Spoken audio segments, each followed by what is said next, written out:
बिहार चुनाव में मिले एनडीए के प्रचंड जीत के बाद जीतन राम मांझी आज अपने आवास पर हैं, तमाम नेताओं के साथ बैठे हुए हैं और सबसे बड़ी बात है कि इस बार 200 पार का वादा किया था।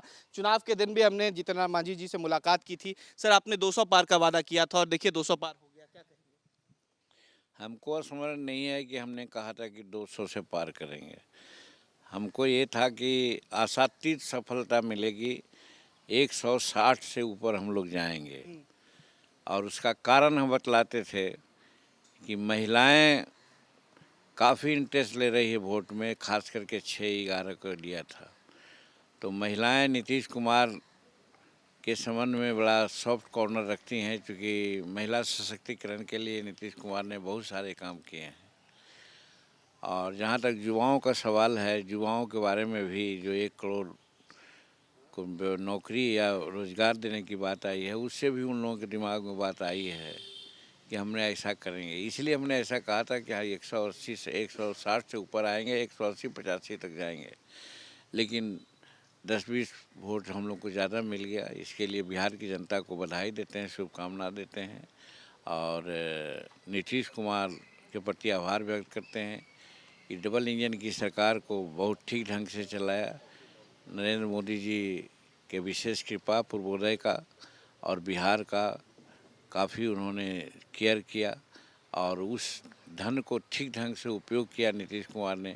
उसका सम्मिलित रिजल्ट आया कि हम लोग 200 से पार हो गए। इस बार जो आपका स्ट्राइक रेट रहा, महज एक सीट जो है आपकी आप वो हार गए, लेकिन बाकी तमाम सीटें जीत गए। क्या कारण रहा कि वो सीट जो है वो कहीं ना कहीं पीछे रह गई?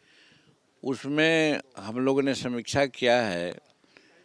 हमारे कुछ साथियों ने कोई निगेटिव काम किया है। अब कौन है ये हम नहीं कहेंगे, लेकिन अगर सम्मिलित प्रयास हुआ होता तो वो सीट हमारा एकदम हाथ में कब्जे में था। लेकिन हम लोग तो सब जगह जाते हैं, पांडव के रूप में काम किया। लेकिन कुछ लोग ऐसे हैं कि पांडव के रूप में काम नहीं किया, अपने जगह हम लोगों से मदद लिया, लेकिन दूसरे जगह हम लोगों को उन्होंने हराने का काम किया, जिसके चलते हम टेकारी हारे हैं। और हमारे कुछ नेता भी अनमनस्क रहे और कुछ पार्टनर हैं, उन्होंने इंटरेस्ट नहीं लिया, अपना कार्यक्रम नहीं दिया, इसके चलते वहाँ हार के आए। नहीं तो हम लोग हारते नहीं। बिल्कुल सर, आपने नीतीश कुमार का जिक्र किया, कहा कि नीतीश कुमार को महिलाओं ने वोट दिया। एक आरोप नीतीश कुमार पर अब विपक्ष लगा रही कि 10,000 रुपये जो आर्थिक मदद के तौर पर दी गई, इस वजह से नीतीश कुमार जीते, और प्रशांत किशोर कह रहे हैं कि अब जो वादा किया था 1.5 लाख रुपए और दे। प्रशांत किशोर की बात तो को मैं मानता ही नहीं, तरजीह देता ही नहीं है। ये लोग कुछ अनाप शनाप ऐसे ही बोलते हैं। रही बात नीतीश कुमार, तो सिर्फ 10,000 रुपये देने की बात क्यों कर रहे हैं? नीतीश कुमार अपने कार्यकाल के अंतिम समय में अनेक जन उपयोगी कार्यों को किया, जिसमें पेंशन की बढ़ोतरी किया, बहुत लोगों के नौकरी समायोजन की बात किया, 10,000 रुपया जीविका दीदियों को देने की बात किया। तो ये तो उनका विकास का एक तर्ज है, कार्य है, जिसमें अपना वो काम कर रहे थे। ये नहीं कि हम उसको ब्राइब के रूप में दे रहे हैं, घूस के रूप में दे रहे हैं, ऐसी बात नहीं थी। ऐसा ही लोग सोचते हैं तो गलत है, क्योंकि मुख्यमंत्री वही थे, जनता के हित में निर्णय उन्होंने लिया, वो जिसको कि जनता ने सराहा, हम लोगों ने भी सराहा उसको। इसलिए जानबूझ करके कि हम उसको वोट के मतलब से हम लोग दिया, सो बात नहीं है। जन हितैषी कार्य प्रायः नीतीश कुमार ने किया है, एक नहीं अनेकों है। तो वो अंतिम इसलिए होता है कि साहब आगे हम चुनाव लड़ेंगे तो उसमें हमको जन समर्थन मिलेगा। इसको हम पार्टिकुलराइज कैसे कहेंगे कि भाई हमको घूस, उनको उनको घूस दिया जनता को।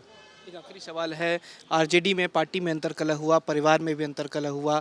रोहिणी आचार्य ने जिक्र किया कि किस तरीके से संजय यादव उनके लिए किए, और दूसरी तरफ 25 सीटों पर आरजेडी सिमट गई। इस पर क्या कहेंगे? ये तो बहुत पहले से हम लोग कह रहे थे। और खुश रहो, माथा क्यों बनाए हुए हैं?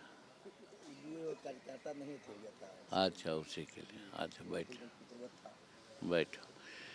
हम लोग पहले से ऐसा कह रहे थे कि लालू जी का परिवार विघटन के रास्ते पर है। वो किसी तरह से अभी कड़ी जुटी हुई है क्योंकि तेजस्वी प्रसाद जो बोल रहे थे, कोई नॉर्मल आदमी वैसा नहीं बोल सकता है कि हम 10 दिन में 20 दिन में इतना लोगों को नौकरी दे देंगे, हम ये आवेंगे तो वो करेंगे। क्योंकि उनको मौका मिला था। एक तरफ कहते हैं कि 17 महीना हम डिप्टी सीएम रह करके ये काम किया वो काम किया, तो फिर किसने रोका था उनको काम करने से? तो हम लोग ये समझ रहे थे कि जनता को भ्रम में डालना चाहते हैं और भ्रम में डाल करके लोकसभा में कुछ फ़ायदा लोग लिया था, वही क्रम यहाँ चला रहे हैं। लेकिन जनता यहाँ भ्रम में नहीं डालने में आने वाली थी। और जहाँ तक रोहिणी का सवाल है, रोहिणी तो उनके घर का सारा कच्चा चिट्ठा निकाल दिया, इसलिए भी कि वो कह रहे थे कि माई बहन योजना हम लागू करेंगे।